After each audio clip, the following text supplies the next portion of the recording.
I'm Ted Jantz, and this is Real Adventure with Tomahawk.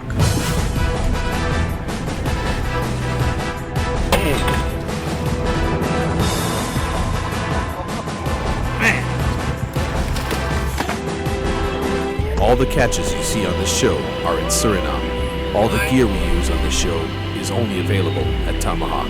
Tomahawk supports catch and release.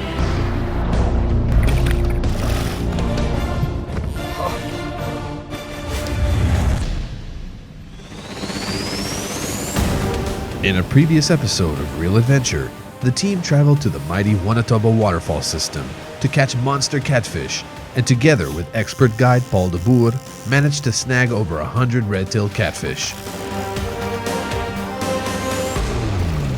as well as meter-long Goliath catfish. Paul and I, there we go. Lolo. In this episode, the crew will take the journey even further past Wonotobo. They will have to cross over 3 kilometers of rapids and battle the treacherous Corantijn River. It will all be worth it when they find the hidden creeks that hold the most aggressive anyumara and record-smashing peacock bass. It's, 10 minutes to 2 in the morning, and we're heading out to the west of Suriname, out to the river that is the border river between Suriname and Guyana. That's called the Corantijn River. And it's going to take us about 3.5 hours to get out there.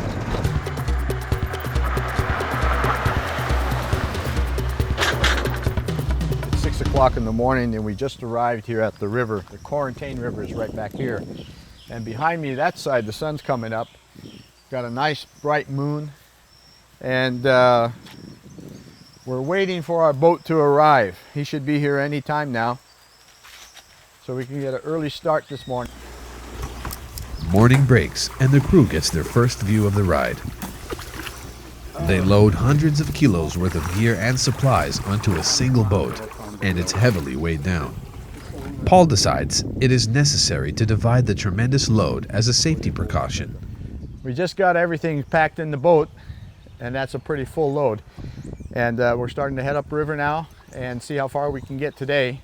We got a long ways to go, and tomorrow we'll reach the Wonotobo Falls, but today we got, I think, the biggest trip in one day. So we'll be on the river for at least 8 hours, 10 hours. It will be 120 kilometers from South Drain to the crew's first pit stop, Apura, where they will pick up an extra boatsman and a boat.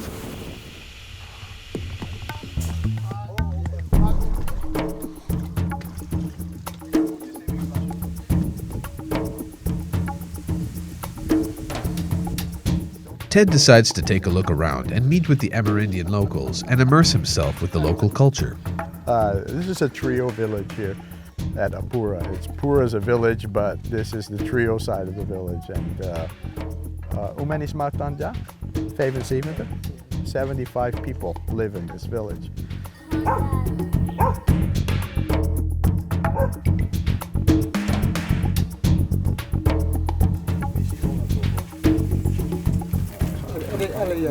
Allemaal DC 20, no? Okay. It looks simple, but there's a lot of work that goes into it. I'm buying these too right now. And, you know, really a bargain. This is 20 SRD. That's about $5, you know. And they go in all these seeds they plant the stuff, they dry it, they cook it out and all that kind of stuff. You know, look, they paint it and everything. There's just a lot of work that goes into it. Really, really nice.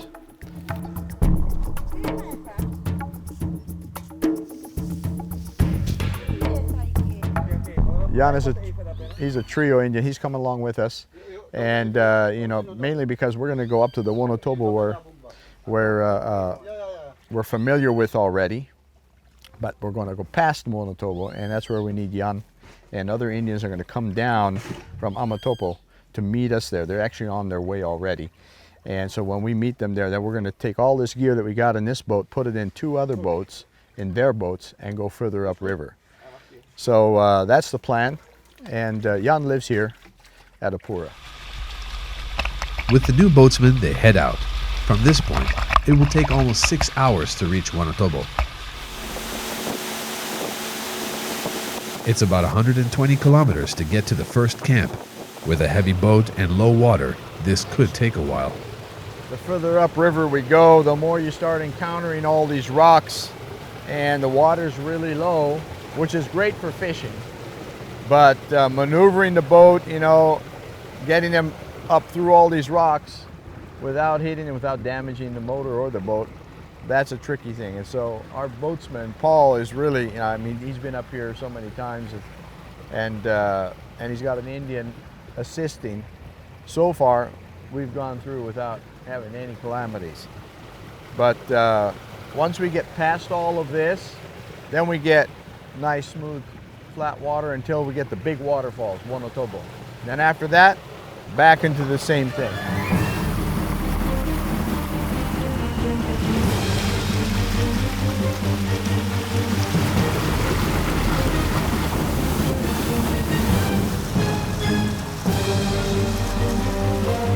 Paul will have to travel much slower, and this extends their travel time into the night. It's 10 past 7 and nightfall has come. As you can see, it's pretty dark, and well, still a little bit of sunlight left, but we're still searching for our camp. You can see the boatman shining his light on the edge of the river, so you can see exactly how far he is away from the edge of the river.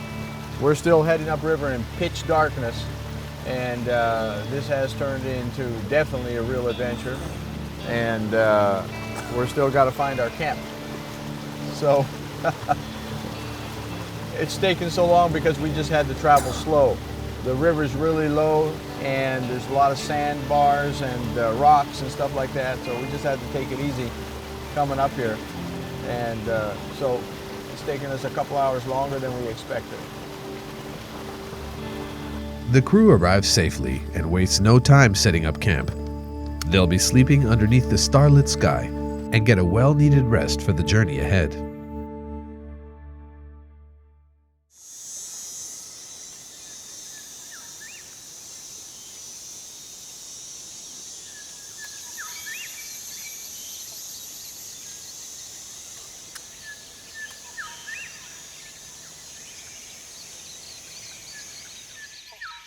The sun rises and bathes the jungle with its rays, ushering in a new day.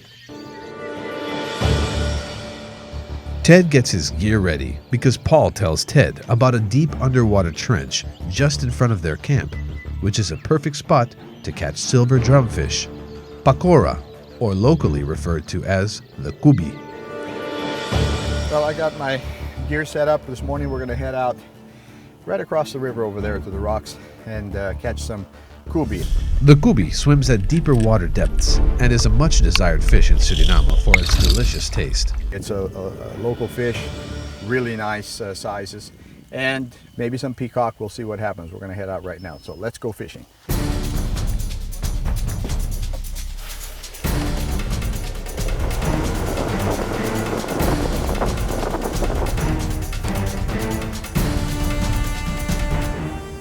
Even though the water's so shallow overall in the river, this particular spot is extremely deep. It's like 50 feet deep here, 15 meters. Little bowl down in the bottom of the river where, of course, the fish that like the kubi, that are bottom feeders, that like to live down near in deep areas, this is where they're going to come. Okay, I got one. And as expected, Ted immediately snags his first kubi. There's a kubi. That's what a kubi is. I was trying out a Yuzuri, and it works. Got away. He took it and he came right up with it. He didn't even show any signs of strike, nothing. And then we saw him all of a sudden at the surface, so I reeled him in. And he was hooked, but he wasn't hooked really that good. And when he came up, I was trying to just hold him a little bit. He threw the hook and caught me on my shirt right there. Happens. Right after Ted's catch, Paul too has one on the line. The kubi that Paul and Ted are catching will be used by the crew for lunch. They head back to the shore, pack up the gear, and head further down the river. They still have plenty of traveling ahead.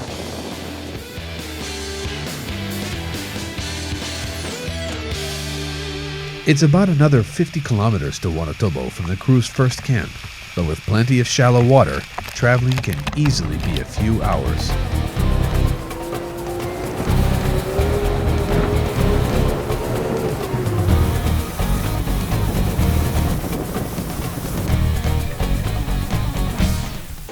While traveling, Ted spots a suitable location to cast out and scout for peacock bass. And that wasn't a good cast. I wanted to get right up in the creek there. Let me cast one more time in the creek.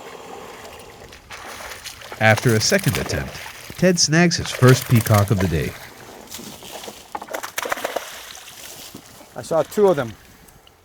Ahora tu ekta tu kanari to.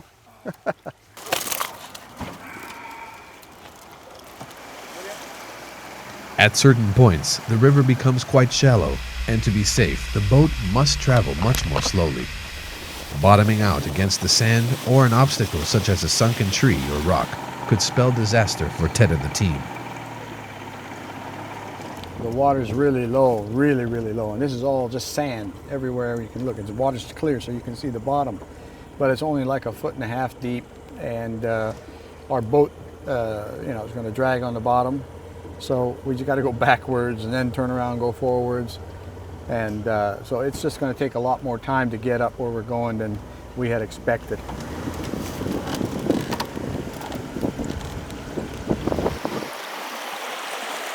Sometimes there are moments where the team has to get out of the boat and push it along in order to continue forward. Safety is always important, and the team needs to constantly be aware of hidden dangers such as sharp rocks and stingrays.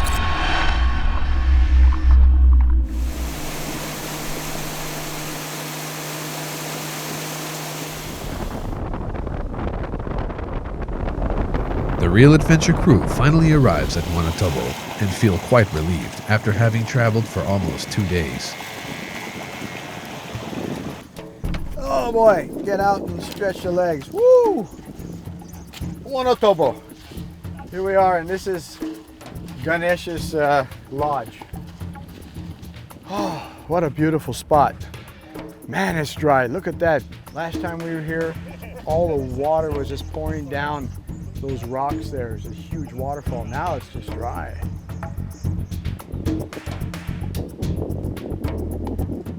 They unpack the boat and meet Ganesh, the caretaker of the lodge that has been erected at the site to welcome visitors of the falls.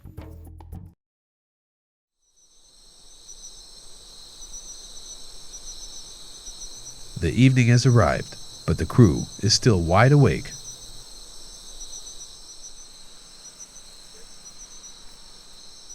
Ted's getting ready for some night fishing at the falls. Tonight we're gonna go and fish for catfish, red tail or lalau, which is a Goliath catfish. Ready, Paul? Yes. Let's go. In order to catch the larger catfish, the crew heads towards the center part of the river, where it is deepest.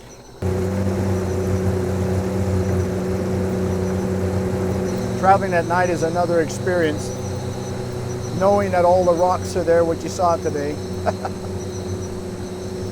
So Paul really knows the area good and knows exactly where he has to look for rocks, and that's what you see him shining his light. I'm dropping the line right now.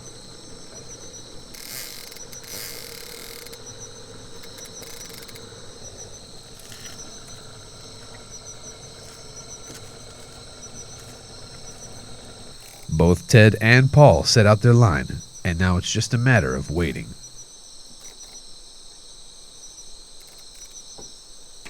Now we wait. Huh? Now we wait. Yeah. Yeah.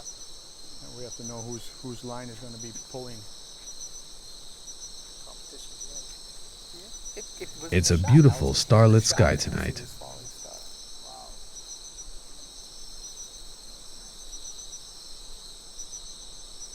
Ted sees some movement on the line and reels in.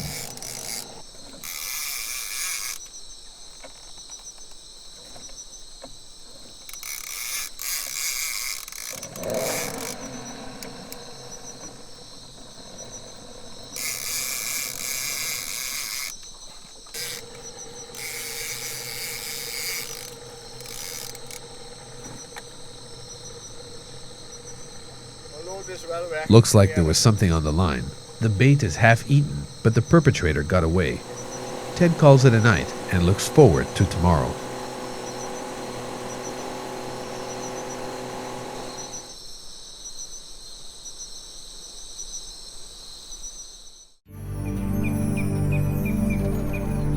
The team is awake and ready to continue their adventure. But in order to do so, they need to wait for some Indian friends from Amatopo to join them and be their guides for the rest of the journey. In the meantime, Ted wants to explore and fish the falls some more. We're heading across the river now to take a look at the main waterfalls. It's called the Frenchman Falls.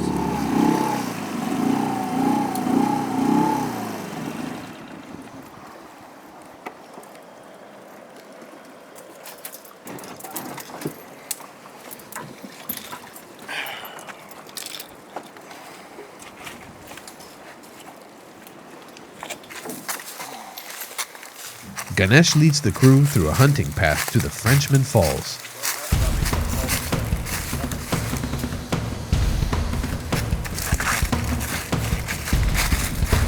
You can hear them getting closer and closer, huh? On the way, they inspect a trap made to catch aguti, or what the locals call rabbits. All these things I mix up and It's put it in there. a rabbit trap. And when they grab the coconut, up in the air.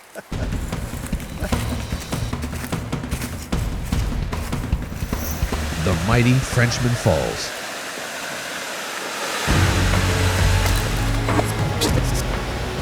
The last time the Real Adventure team was here, the water level was much higher. Now the river has lowered down, revealing a different beauty to the falls.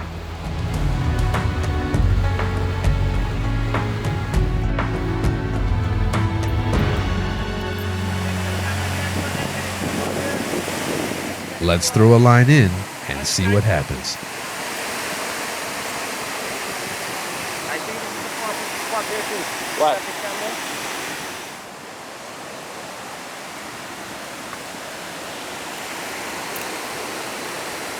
Piranhas are everywhere in Suriname, and the Frenchman Falls are no exception. A lot of piranha here.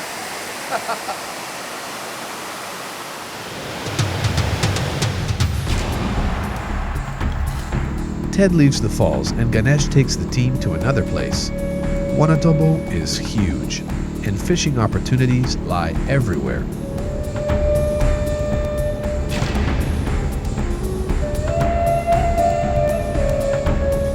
The beauty of this place is just unbelievable, you know. The water being so low, it exposes all the rocks and the sandbars. And now the sun is just, burning through the clouds. It's just beautiful, beautiful, really pretty.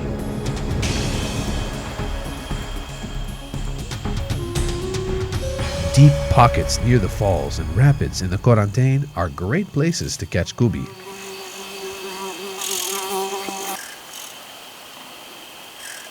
I'm using a Yuzuri jigging lure, and yesterday I caught one with that. Well, the same type of lure, different color, but it's kind of like a three-dimensional lure. It's got all these. It's got relief on it, so it's supposed to look really real to the fish.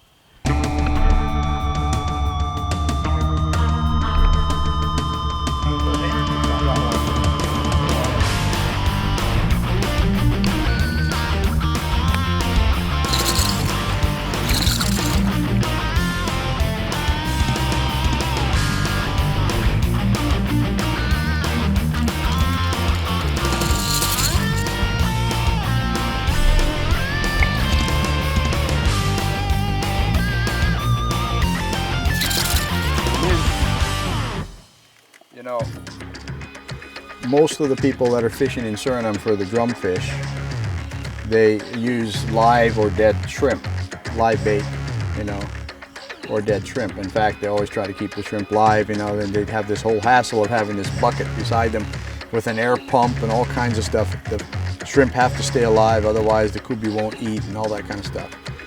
Not necessary. You get some good lures, and what we're using right now, you know, works perfect. And look what we're catching.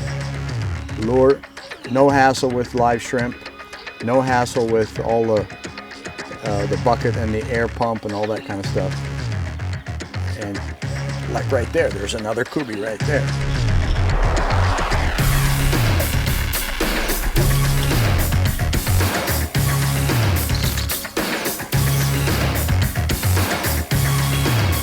The kubi caught here will serve as food for the team ahead in the journey.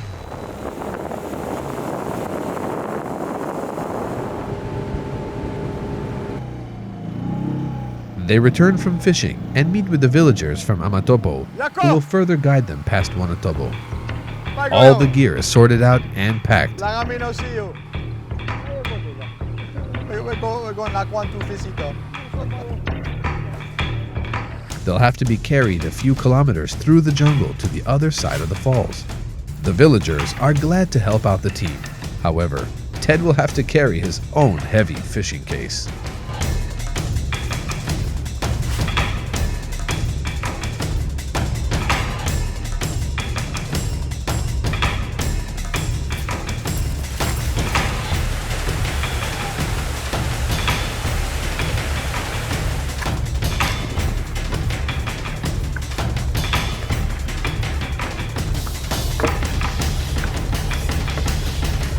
After about an hour's hike, the team finally makes it to the other side. Adrian.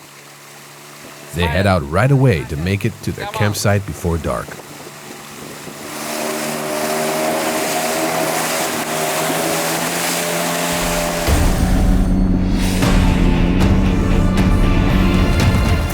With the water so shallow, they have to pull boats past tight spots and rough waters.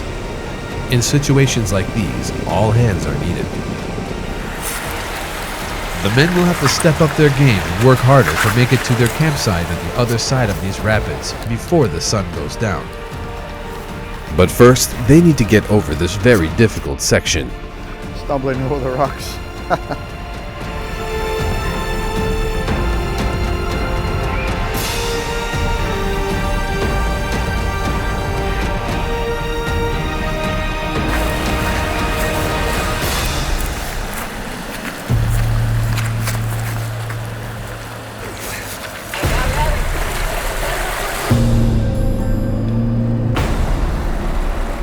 The team finally arrives at their campsite safely. It was a hard day of traveling, but the teamwork paid off, and the adventure continues. We just came up to this island here. One of the boats is going to go back because we have some more stuff to get up. They're going to sleep there tonight and come back up here and meet with us tomorrow morning. Then we head on up, further upriver. So this will be our camp for tonight, this little island. Stay tuned for more action when the Tomahawk team joins up with 2 experts from Shimano and continue on towards Amatopo.